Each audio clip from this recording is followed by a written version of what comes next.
मुश्तरका operation में अमेरिकी forces intelligence sharing के बाद इंटेलिजेंस शेयरिंग अगर करेंगे तभी मुश्तरका करेंगे। ठीक, बात तो एक ही है जो आप भी कर रहे हैं मैं भी कर रहा हूं। लेकिन तीसरी बात उन्होंने जो अभी आप सारी गुफ्तगू हो रही थी, पार्लियामेंट से पूछा आपने रूल्स ऑफ एंगेजमेंट चेंज करने से पहले? कौन सा रूल? ये जो कैरी से आपने कहा कि अमेरिकी फौजी काबिल कबूल नहीं। उन्होंने जो रिजर्वेशन थी लोगों की, जो मीडिया के थ्रू आई थी, जो पार्लियामेंटेरियन के थ्रू आई थी, उस पर जब डिस्कशन शुरू हुई तो उसने ये बात बड़ी वाजे कही। मैंने खुद सुना कि अब इंडिया को भी राइट मिल जाएगा, अब अमेरिकन अपने न्यूक्लियर एसेट पे नजर रखे हुए हैं और उनका बैकग्राउंड ये है, ये बहाना है। फोकस कितना, ये सारी चीजें खुद सामने आई। उसके बाद उन्होंने कहा जी कि हम आपसे डायलॉग करते हैं और फिर तमाम जो जितनी आपकी रिजर्वेशन पे उस पर हम बहस करते हैं, उसको सॉर्ट आउट करते हैं और उसको हम दूर करने के लिए तैयार हैं। इसके अलावा और आप बाकी अमेरिकन के साथ आप क्या ख्याल है? अभी आप जंग खोलना चाहते हैं तो ठीक है, अगर आप काशिफ साहब तैयार हैं तो मुझे तो कोई इतराज नहीं। हम तो तैयार हैं, वो आप जिसकी जायदादें फंसी हुई हैं, तैयार नहीं है, मसला नहीं है। हमारा क्या जाना है जिसके बैंक अकाउंट बाहर है उसको मुश्किल है। अकाउंट्स का इशू नहीं है इसका। अगर इतना पैसा बढ़ाया किसी ने इस्तेमाल भी करना है उन्होंने कर में, उस पैसे का मसला नहीं है।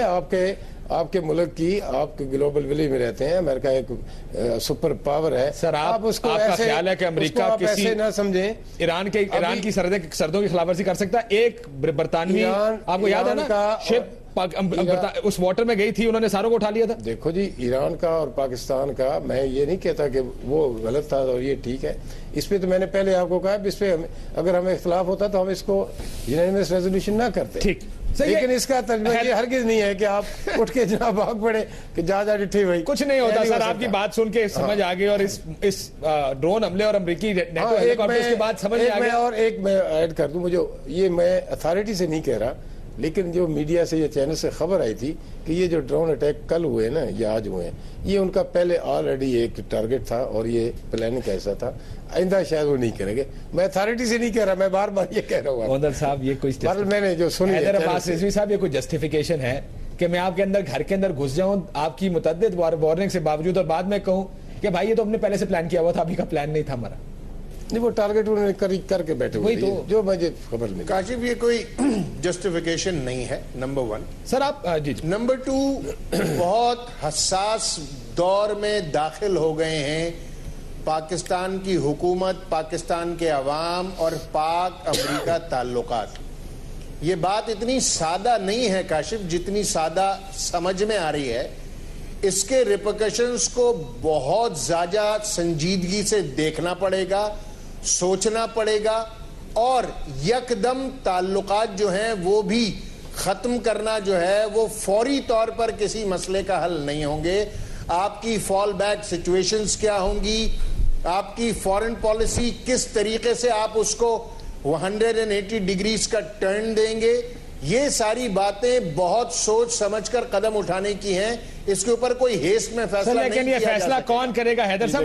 मेरा जी, ये फैसला कौन करेगा कि हमने खारजा पॉलिसी में तब्दीली करनी है? जो खारजा पॉलिसी में तब्दीली, ये फैसला पार्लियामेंट को और हुकूमत को करना है। रीविजिट, मैं आता हूं हैदर साहब इसी सवाल के साथ। खालिद साहब, जो रीविजिट रिव्यू का लफ्ज इस्तेमाल किया गया आपकी करारदाद में, वो तो सारा फारग हो गया ना? जी बिल्कुल फारग हो गया। देखें, इसे कैरी के दौरे ने साबित कर दिया कि हम कुछ नहीं करने के काबिल। काशिफ, अगर आप पिछले 10 साल पे जरा नजर दौड़ाएं, जब 9/11 के बाद जब हमने घुटने टेके थे अमेरिका के आगे, हमारे सिपा सलार ने, जनरल मुशर्रफ ने, तो उस वक्त से लेके आप देखें हम अमेरिका को महफूज करते करते खुद गैर महफूज हो गए।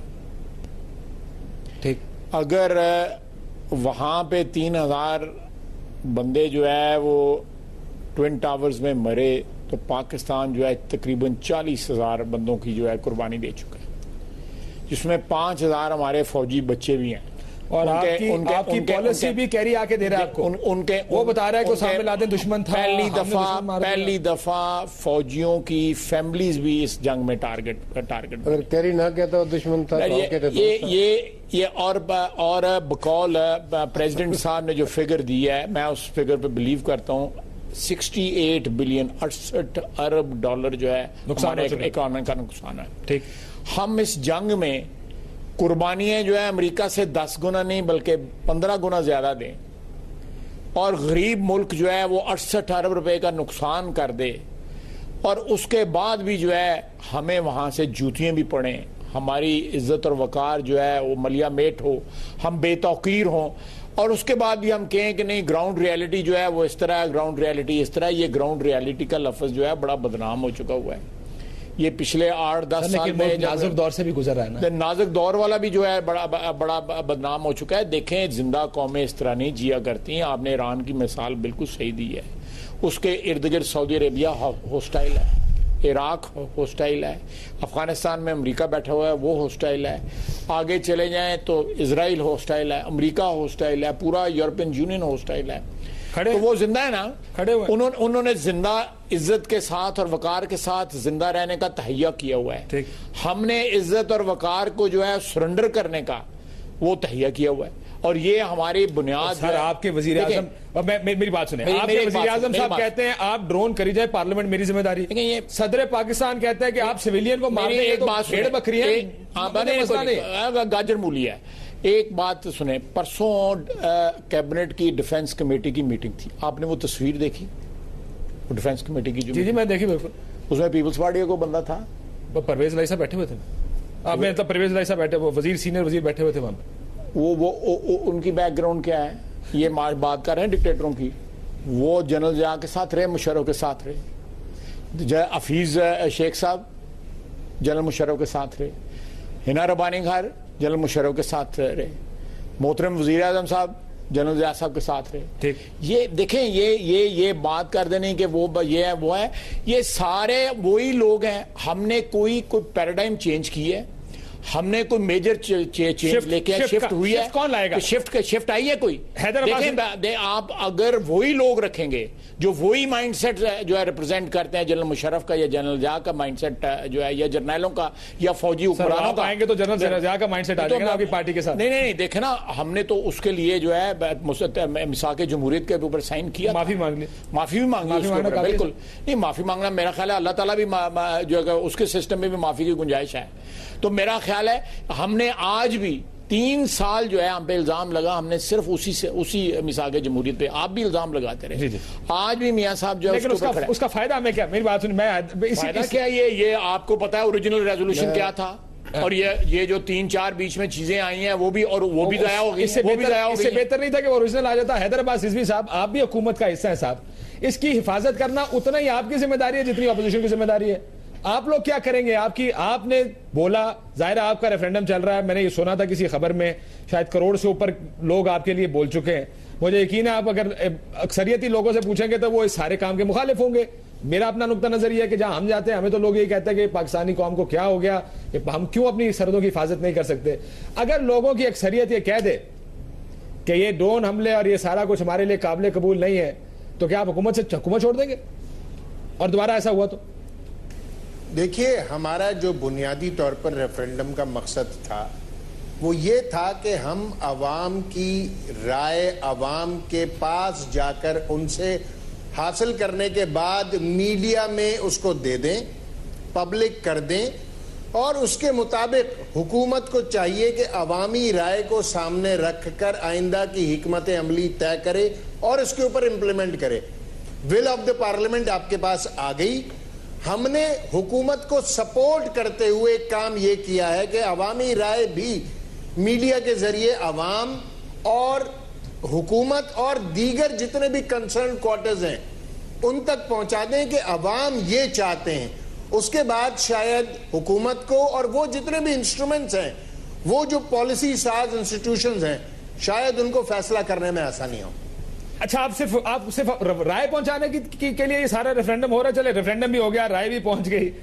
अगर राय में ये आ गया कि अमेरिका के साथ फारिग नहीं आइंदा हमला करने देंगे, फिर क्या करेंगे? नहीं, फिर ग्राउंड रियलिटी आ जाएंगे। फिर ग्राउंड रियलिटी आ जाएगी। जमीनी अवामी राय ये बनती है, जमीनी हकायक आ जाएंगे। अगर अवामी राय ये बनती है, अगर ये अवामी राय बनती है कि अमेरिका के साथ ताल्लुकात खत्म होने चाहिए, तो फिर उसके लिए हिकमत अमली वज़ा करते हुए उन खुतूत पर आगे बढ़ना चाहिए। वो देखें, वो एक शेर है अल्लामा इकबाल का कि बेखतर आज से नमरूद में कूद पड़ा इश्क, अक्ल है मैं वे तमाशा लबे बाम अभी। अकल जो है वो ग्राउंड रियलिटी देखती रहती है, इश्क जो है आतिश नमरूद में कूद जाता है। तो ये इस वक्त जो है ना सर, इसमें कौन सी अकल नजर आती है जिसमें $68 बिलियन का नुकसान भी हो गया, 40,000 बंदे मरवा दिए, उसके बाद भी ये पाकिस्तान में आ गई, उसके बाद अकल केड़ी, इसमें अकल कौन सी नजर आ रही है? नहीं, लेकिन इस वक्त अकल इस्तेमाल कर रहे हैं ना, जिस वक्त गए थे ये अकल अपने लिए इस्तेमाल करते हैं, अपने इक़्तिदार के दवाम के लिए अकल इस्तेमाल करते हैं। जनरल मुशर्रफ ने यही किया था, वो पाकिस्तानी अवाम की या पाकिस्तान के इज्जत वकार की बात नहीं कर रहा था, वो जिस वक्त अमेरिकन के साथ नेगोशिएट कर रहा था वो अपने इक़्तिदार की बात कर रहा था। अब एनआरओ पे आ जाएंगे, देखो फिर एनआरओ पे आ जाएंगे आप। नहीं, मैं एनआरओ पे नहीं आऊंगा। आप परसों देखें अदालत में इनकी आधी कबीना जो है नेशनल इंश्योरेंस के स्कैंडल में वहां पे बैठी हुई थी। देखिए, जिस कबीना में आधे वजीर वहां पे एक शख्स के लिए वहां पे बैठे हुए हों, सारा दिन बैठे, 9 बजे के गए, 2 बजे उठ के वहां से आए, जितने अद्धी कबीना उत्थे टुर गई है, तो बाकी अद्धी कबीना जी जमीनी हकायत देखती रहती है। तो की करना है कि कौन साहब फिर जमीनी हकायत देखते रहेंगे? सर देखो, मेरी सुनो ख्वाहिश साहब, सच्ची बात है, इनका एहतराम इतना ज्यादा है कि बहुत सारी बातें मेरे मुंह में आती हैं, फिर मैं रोक लेता हूँ।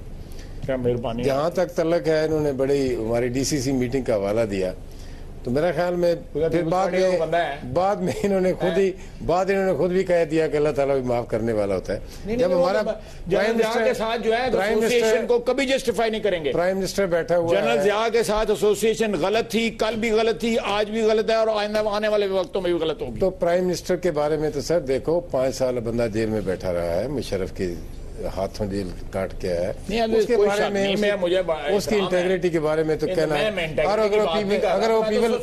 अगर एसोसिएशन अब भी आप उससे अटैच करें तो मेरा ख्याल नाइंसाफी होगी। दूसरी बात यह है, ग्राउंड रियलिटी मैं बात नहीं कर बात कर रहे थे परवेज, एक बात मेरी सुन, हिना रब्बानी खर और हफीज शेख साहब की, वो प्राइम मिनिस्टर की बात तो नहीं, उन तीनों को भी हिना रब्बानी खर टिकट पे इलेक्ट हो गया है, माशाल्लाह। हफीज शेख नहीं तो पार्टी के टिकट पे इलेक्ट होके आई थी, पहले कड़े पे टिकट नहीं, पहले क्यू लीग पे टिकट पे थी, टिकट पे तो थी ना। नहीं, पार्टी छोड़ के अब पीपल पार्टी में शामिल हुई, पीपल पार्टी का टिकट लिया डायरेक्ट लोग। हर दफा जो है नवा टिकट ले ले, नवा स्टेशन है, नवे टिकट जड़े। और खाया साहब को थोड़ा याद थोड़ा भी तकीता करो किसे। मैं बात ये कर रहा था गोविंद साहब,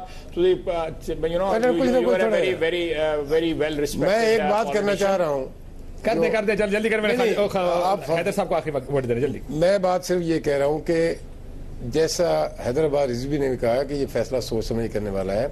एक बात काशिफ साहब समझ के लाते, एक बात आप जरूर रखें कि इस वक्त आपकी secretary of state Hillary Clinton madam, उसके बाद कैरी, कुछ ऐसी बात उसके बाद कैरी, उसके बाद ग्रास, ये सारे लोगों का स्टेटमेंट आ चुकी है कि हम डायलॉग करेंगे, हम रिव्यू करेंगे अपनी पॉलिसी पे। और ये पॉलिसी अगर रिव्यू करने में अभी आप मेरे से पूछते हैं कि क्या होगा, लेकिन ये तो बात आपको माननी पड़ेगी कि इस पुरानी पॉलिसी को अगर रिव्यू करने के लिए आ रहे हैं तो इसमें यकीनन तब्दीली तब्दीली करने करवाते हैं, तो वो यकीनन हमारी सक्सेस होगी। Sir eloquently if you put it, where do you go to see it going from here? कहां जाएगा ये मामला? क्या हम इसी तरह चलते रहेंगे या फ्रीज कर जाएंगे जहां पे खड़े? काशिफ, अपना सवाल दोहरा दीजिए, मैं पूरी तरीके से सुन नहीं पाया। मैं ये कह रहा हूं कि अब आपको क्या नजर आ रहा है? आपका रेफरेंडम भी सामने आ रहा है, लोगों की राय भी सामने आ रही है, यहां पर एक डिवीजन है, वो कहते हैं कि जी ग्राउंड रियलिटीज और अपना अकल इस्तेमाल करें। आपको लगता है कि अमेरिकनों को हम रोक नहीं पाएंगे या कहीं हम रोक भी सकेंगे उनको कुछ करने? अमेरिकन कह रहे हैं यार हम रिव्यू करना चाह रहे हैं। देखिए काशिफ, बहुत सारी चीजें ऐसी हैं जो कि इस सवाल से इंटर रिलेटेड हैं, और एक अहम नुक्ता यह है कि एक ऐसी सूरत हाल में जबकि आप ये समझते हैं कि और भी बहुत सारे हाई वैल्यू टारगेट्स, खुदा ना करे एहतमाल ये है कि वो आपके मुल्क में है, आप और वो हाई वैल्यू टारगेट, इसमें कोई दो राय नहीं है कि वो आलमी अमन के लिए खतरा हैं। और आप एक रेजोल्यूशन में ये भी कह चुके हैं, अपनी ही पार्लियामेंट की रेजोल्यूशन में, कि हम किसी कीमत पर पाकिस्तान की सरजमीन को दहशतगर्दी के लिए इस्तेमाल नहीं होने देंगे। जब आप 5 बरस उसामा आपकी सरजमीन पर गैर कानूनी तौर पर रहता है और आपको खबर नहीं होती और अमेरिका जो है वो अंगूर अड्डा से आकर उसको मारकर चला जाता है, तो आपके पास जवाब क्या बचता है कि फिर आप किसी को रोक पाते हैं? सर ये एक और बड़ा आर्ग्यूमेंट है उसामा हमारी जमीन पे हम नहीं जानते। आपको पता है कि जब अब जो मोस्ट वांटेड आदमी है अमेरिका में, 10 साल से मोस्ट वांटेड है, अपने घर में जहां वो रहता था 4 किलोमीटर दूर रह रहा था, 10 साल तक अमेरिका नहीं पकड़ सका उसको।